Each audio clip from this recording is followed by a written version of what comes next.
இப்போ நான் சொல்கிறத நல்லா இமேஜின் பண்ணி பார்த்துக்கோங்க. இப்போ நான் உங்ககிட்ட ஒரு 80 கோடி கொடுத்து என்ன வேணால் செலவு பண்ணிக்கோங்க, என்ன வேணால் வாங்கிக்கோங்கன்னா எப்படி இருக்கும்? பில் கேட்ஸ் மட்டும் ஒரு நாளைக்கு 80 கோடி செலவு பண்ணாருன்னு வச்சுக்கோங்களேன். அப்படி ஒரு நாளுமே 80 கோடி செலவு பண்ணிகிட்டே வந்தார்னா அவரோட ஒட்டுமொத்த சொத்து மதிப்பும் மொத்தமாக காலியாகிறதுக்கு கிட்டத்தட்ட 400 வருஷம் ஆகுன்றாங்க. அவ்வளோ சொத்துக்களை வச்சுருக்காரு பில் கேட்ஸ். இவரை கூட விடுங்க, ஆப்பிளோட ஓனரான ஸ்டீவ் ஜாப்ஸ் வந்து பார்த்திங்கன்னா தன்னோட ஆரம்ப காலகட்டத்தில் வந்து சாப்பாடு சாப்பிட்றதுக்கு கூட வழி இல்லை. அதனால் அவர் என்ன பண்ணுவார்னா ஹரே ராம ஹரே கிருஷ்ணாவில் போயிட்டு சாப்பாடு போடுவாங்களாம். அந்த சாப்பாடை வாங்கி சாப்பிட்டு உயிர் வாழ்ந்தவர் தான் இன்னைக்கு ஆப்பிள் அப்படின்ற இவ்வளோ பெரிய நிறுவனத்தை ஆரம்பிச்சிருக்காரு. இன்னைக்கு தேதிப்படி பார்த்தீங்கன்னா இந்த உலகத்தில் இருக்கிற கம்பெனிஸ்லேயே இருக்கிறதுலே காஸ்ட்லியஸ்டான கம்பெனி எதுனா அது ஆப்பிள் தாங்க. கிட்டத்தட்ட 3 ட்ரில்லியன் அமெரிக்கன் டாலர் ஒர்த்தான ஒரு கம்பெனி தான் ஆப்பிள். ஆக்சுவலாக இவங்க கிட்ட இருக்க காமனான விஷயமே என்னன்னா, இவங்க யாருமே பணக்காரங்களா இருந்து பணக்காரங்களா இல்லை, ரொம்பவும் ஒரு ஏழ்மையான ஒரு சாதாரண ஒரு குடும்பத்திலேருந்து தான் இன்னைக்கு இவ்வளோ பெரிய ஆளாக மாறியிருக்காங்க. இந்த உலகத்தில் ரொம்ப சக்ஸஸ்ஃபுல் பீப்புளாகவும் இருக்காங்க. இதுக்கான காரணம் என்ன தெரியுமா? எப்படி இவங்களால மட்டும் ஒரு ஏழையாக இருந்து இன்னைக்கு இவ்வளோ பெரிய பணக்காரங்களாக மாற முடிஞ்சதுன்னு எனக்கு யோசிச்சிருக்கீங்களா? இப்போ நான் சொன்ன 3 பேருமே ரொம்ப பணக்காரங்களாக இருந்தவங்களாம் கிடையாது. 3 பேருமே ரொம்பவும் ஒரு நார்மலான ஃபேமிலியில் இருந்தவங்க தான் இன்னைக்கு இவ்வளோ பெரிய ஆளாக மாறியிருக்காங்க. இதுக்கான காரணம் என்ன? எது இவங்களை இவ்வளோ பெரிய ஆளாக ஆகிறதுக்கு தூண்டி விட்டுச்சு அப்படின்றத பற்றி இந்த வீடியோவில் நம்ம முழுக்க பார்க்கலாம். ரிச் பீப்புளுக்கும் புவர் பீப்புளுக்கும் இருக்க டிஃப்ரென்ஸாக என்னென்னா அவங்க மணியை பார்க்குற அந்த விதம் தாங்க, காசை பார்க்குற விதம் தான் அப்படின்ட்டு ராபர்ட் கியோசாக்கி சொல்கிறாரு. பணக்காரன் காசை பார்க்கறதுக்கும் ஒரு ஏழை காசை ஒரு விதத்தை பார்க்கறதுக்குமே நிறைய டிஃப்ரென்ஸ் இருக்குன்றாரு. இங்கே பணக்காரங்களா ஆகணும்னு நினச்சிங்கன்னா முதல்ல உங்களுக்கு பணத்தை பற்றி தெரியணுன்றாரு. கேட்குறது எனக்கு புரியுது, நான் எங்கே போய் கேட்டு தெரிஞ்சுக்கிறது பணத்தை பற்றி, நான் என்னத்தை யோசிக்கிறது அப்படின்னு சொல்லி இங்கே கேட்கறது புரியுது.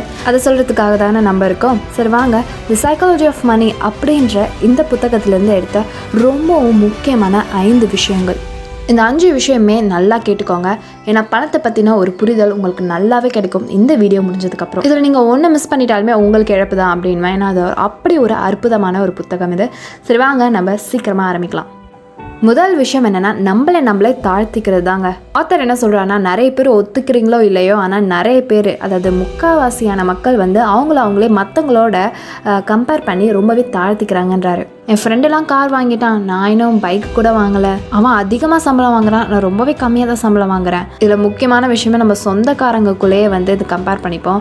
அவங்க வீடு வாங்கிட்டாங்க, நான் வீடு வாங்கலை, இன்னும் வீடு கட்டலை, அது இதுன்ட்டு. இதுதான் நீங்கள் பண்ணுற ரொம்ப பெரிய தப்பு. என்றைக்குமே உங்களை மற்றவங்களோட கம்பேர் பண்ணவே பண்ணாதீங்க. உங்களுக்கு என்ன தேவைன்னு நினைங்க, உங்களுக்கு என்ன தேவையோ அதை மட்டும் நீங்கள் வாங்குங்க. மற்றவங்க வச்சுருக்காங்க அப்படின்றதுக்காக என்றைக்குமே ஒரு பொருளை வாங்காதீங்க. உங்களுக்கு உண்மையாலேயே தேவையா அந்த விஷயத்தினால உங்களுக்கு என்ன நன்மைகள்லாம் நடக்க போகுது அப்படின்ட்டு ரொம்ப யோசிச்சு ஒரு விஷயத்தை வாங்குறதுக்கு முன்னாடி வாங்குங்க. ஆத்தர் என்ன சொல்றான்னா, உங்க உண்மையான வெல்த், அதாவது உங்க உண்மையான சொத்து எதுனா, நீங்க கையில எவ்வளவு வச்சிருக்கீங்களோ அதுதான் உங்க உண்மையான சொத்துன்றாரு. கையில ஏதோ வச்சிருக்கோம்னா, இப்ப கார் வச்சிருந்தா அது சொத்தா அப்படின்னு கேட்டீங்கன்னா அதுதான் இல்லைன்றாரு.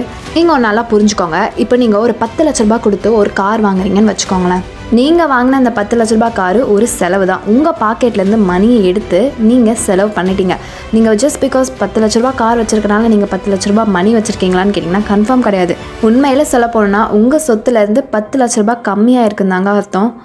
ஏன்னா நீங்களே யோசிச்சு பாருங்கள், 10 லட்ச ரூபாய்க்கு வாங்கின காரை அதே 10 லட்ச ரூபாய்க்கு விற்க முடியுமானா கண்டிப்பாக கிடையாது. கண்டிப்பாக அதை விட ரொம்பவே கம்மியாக தான் நம்ம விற்க வேண்டியதாக வரும். அது மட்டும் இல்லாமல் அது வாங்கினதுக்கப்புறம் செலவுகள் இருக்கும் இல்லையா, பெட்ரோல் போடணும், சர்வீஸ்க்கு விடணும், அந்த மாதிரி நிறைய எக்கச்சக்கமாக இருக்கும். டேக்ஸ் கட்ட வேண்டியதுன்னு ஏகப்பட்டது இருக்கும். அப்படின்றப்போ அது எப்படி ஒரு லாபமாக இருக்க முடியும், அது எப்படி உங்கள் ஒரு சொத்தாக இருக்க முடியும் அப்படின்ட்டு கேட்குறாரு ஆத்தர். ஆத்தர் என்ன சொல்கிறாருன்னா, எந்த ஒரு பொருளுமே ஆடம்பரத்துக்காக வாங்கவே வாங்காதீங்கன்றாரு. முக்கியமாகவே இந்த ரிச் பீப்புளுக்கும் புவர் பீப்புளுக்கும் இருக்க டிஃப்ரென்ஸே இதுதான். ரிச் பீப்புள் என்றைக்குமே தன்னை ரிச்சாகவே காட்டிக்க மாட்டாங்க. பட் புவர் பீப்புள் ரிச்சாக காட்டிப்பாங்க. தன்கிட்ட இல்லாத விஷயத்த இருக்கிற மாதிரி காமிச்சிப்பாங்க. என்கிட்ட நிறைய பணம் இருக்குது, நான் அப்படியே பயங்கரமாக ட்ரெஸ் பண்ணுவேன், நான் எல்லாமே பிராண்டடான டிஷர்ட் தான் போடுவேன் அப்படின்றாங்க. பார்த்தீங்களா, அவங்ககிட்ட தான் உண்மையாலே மணி இல்லை அப்படின்னு சொல்லிட்டு ஆத்தர் சொல்கிறாரு. ஆத்தர் என்ன சொல்கிறாருன்னா, நான் இவ்வளோ காசு சம்பாதிச்சேன் அவ்வளோ காசு சம்பாதிச்சேன்றதை விட நீங்கள் எவ்வளோ காசு சம்பாதிச்சாலும் அதை உங்களுக்கு கரெக்டாக செலவு பண்ண தெரியணுன்றாரு.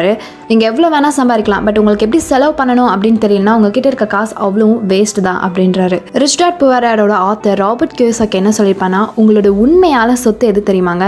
நீங்கள் இன்னைக்கு வேலைக்கு போகிறது நிறுத்திட்டாலுமே நீங்கள் எத்தனை நாளைக்கு உங்ககிட்ட இருக்க காசை வச்சு சர்வைவ் பண்ண முடியும், அதாவது எத்தனை நாளைக்கு உங்ககிட்ட இருக்க காசை வச்சு நீங்கள் வாழ முடியும் கேட்குறாரு. அதுதான் உங்களோட உண்மையான சொத்து அப்படின்றாரு. அண்ட் முக்கியமான விஷயமா ஆத்தர் சொல்ல வருது, இங்கே இருக்க நிறைய பேருக்கு போதும் அப்படின்ற சொல்கிற மனப்பான்மையே கிடையாது அப்படின்றாரு. ஆக்சுவலாக போதும் போதும் அப்படின்னா கொஞ்சம் அப்படின்ற மாதிரி நான் சொல்ல வரலைங்க. போதும்னா எனக்கு கொஞ்சம் அளவுக்கு போதும் அப்படின்ட்டுலாம் இல்லை. உங்களுக்கு தேவையானது, அதாவது இன்னும் புரிய வைக்கணும்னா நீங்களே யோசிச்சு பாருங்கள். இப்போ நீங்கள் பயங்கர பசியில் இருக்கீங்க, கொடுத்தீங்கன்னா கண்டிப்பாக நிறைய சாப்பிடுவீங்க இல்லையா? ஸோ சாப்பிட்டுட்டே இருப்பீங்க. இன்னும் சாப்பிட்டுட்டே இருக்கீங்கன்றப்போ அப்போ இன்னும் நான் சாப்பாடு கொடுக்க இன்னும் நிறைய சாப்பிட்டுட்டே இருக்கீங்க. ஆனால் ஓரளவுக்கு மேலே போதுன்ற மாதிரி ஆயிடுது. ஆனாலும் நீங்கள் சாப்பிட்டுட்டே இருந்தால் என்ன ஆகும்? இதே கான்செப்டை தான் மணிலையும் சொல்கிறாரு. உங்களுக்கு எவ்வளோ தேவையோ அதுக்கு மட்டும் செலவு பண்ணுங்கள், தேவையில்லாத விஷயத்துக்கு பெருசாக செலவு பண்ணாதீங்கன்றாரு. அண்ட் இதோட முக்கியமான விஷயம் நான் சொல்ல போகிறேன். நீங்கள் ஒரு ரிச்சாவோ சக்ஸஸ்ஃபுல்லாகவோ இருக்கணும்னு நினச்சிங்கன்னா தோக்கிறதுக்கு கற்றுக்கோங்க. நிறைய தடவை தோக்கணும். நீங்கள் ஏதோ ஒரு விஷயத்தில் நிறைய தடவை தோற்று போகிறீங்கன்னா ஆல் தி பெஸ்ட். நீங்கள் கண்டிப்பாக அந்த விஷயத்தில் ஜெயிக்க போகிறீங்கன்னு அர்த்தம். ஏன்னா தோற்று போகிறது தான் ஜெயிக்கிறதுக்கான முதல் அறிகுறி அப்படின்றாரு. இப்போ நான் சொன்ன இந்த டாப் கம்பெனிஸ் இருக்கு இல்லையா, இந்த அமேசானாக இருக்கட்டும், ஆப்பிளாக இருக்கட்டும், மைக்ரோசாஃப்டாக இருக்கட்டும், இவங்களாம் அப்படியே எடுத்த உடனேலாம் வந்து இவ்வளோ பெரிய கம்பெனியெல்லாம் ஆரம்பிக்கல. ஆப்பிள் வந்து பார்த்திங்கன்னா ஒரு கார் நிறுத்தி வைக்கிற இடத்துல தான் ஆப்பிள் அப்படின்னு சொல்லிட்டு போர்டை போட்டு ஆரம்பித்தார். நிறைய தோல்விகள் கடந்து தான் இன்னைக்கு இவ்வளோ பெரிய கம்பெனியாக மாறி இருக்கு. எக்ஸாம்பிளுக்கு வால்ட் டிஸ்னி எடுத்துக்கிட்டிங்கன்னு வச்சுக்கோங்களேன். டிஸ்னி பார்க்காத ஆளே இருந்திருக்க மாட்டாங்க. சின்ன வயசில் எல்லாருமே டிஸ்னி கார்ட்டூன்ஸ்லாம் பார்த்துருப்போம். அப்படிப்பட்ட வால்ட் டிஸ்னி வந்து பார்த்திங்கன்னா கிட்டத்தட்ட 400 மூவிஸ் எடுத்தாங்க. அந்த 400 மூவிஸும் எடுக்கிறதுக்கு அவங்களுக்கு அவ்வளோ செலவாச்சு. ஆடியன்ஸும் பார்க்கறதுக்கு இருந்தாங்க, ஆனால் பெருசாக அவங்களுக்கு லாபம்னு சொல்கிற அளவுக்கு பணம் வரல. ஒட்டுமொத்த கம்பெனியுமே இழுத்து மூடணும் அப்படின்ற ஒரு நிலைமைக்கு வந்துச்சு. சரி, வேறு வழி இல்லாமல் இருந்த கொஞ்சம் காசை வச்சு கடைசியாக, அதாவது 401வது மூவியாக வந்து ஒரு மூவி எடுக்கிறாங்க. அதுதான் ஒயிட் ஸ்னோ. அண்ட் அந்த ஒரு மூவி பயங்கர ஹிட் ஆகுது. எல்லார் மனசுமே ரொம்ப பிடிக்குது. உலகத்தில் இருக்கிற நிறைய மக்கள் அந்த ஒரு கார்ட்டூனை பார்க்க ஆரம்பிக்கிறாங்க, அந்த ஒரு மூவியை. அண்ட் அந்த ஒரு சிங்கிள் மூவி மட்டுமே கிட்டத்தட்ட 640 கோடியை சம்பாரிச்சு தருது. இந்த ஒரு காசை வச்சு அவங்க கடனை மொத்தத்தையும் அடைக்கிறாங்க.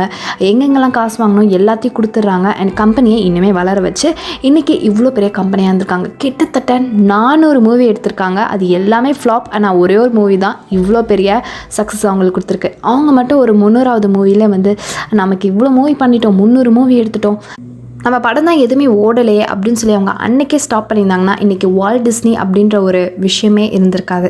ஸோ உங்களுக்கு ஒரு விஷயம் வேணும், நான் ரொம்ப சக்ஸஸ்ஃபுல்லாக இருக்கணும்னு நினச்சிங்கன்னா கண்டிப்பாக நீங்கள் அதுக்காக ட்ரை பண்ணணும். அது மட்டும் இல்லாமல் தோக்கிறதுக்கும் கற்றுக்கணும். இதை பற்றி நீங்கள் என்ன நினைக்கிறீங்கன்னு கண்டிப்பாக கமெண்ட்டில் சொல்லுங்கள். இந்த வீடியோ உங்களுக்கு பிடிச்சிருந்துச்சுன்னா கண்டிப்பாக சப்ஸ்கிரைப் பண்ணுங்கள். ஸோ அடுத்து போடுற வீடியோ உங்களுக்கு கண்டிப்பாக வரும். அவ்வளோதான், நான் உங்களை அடுத்த வீடியோவில் சந்திக்கிறேன்.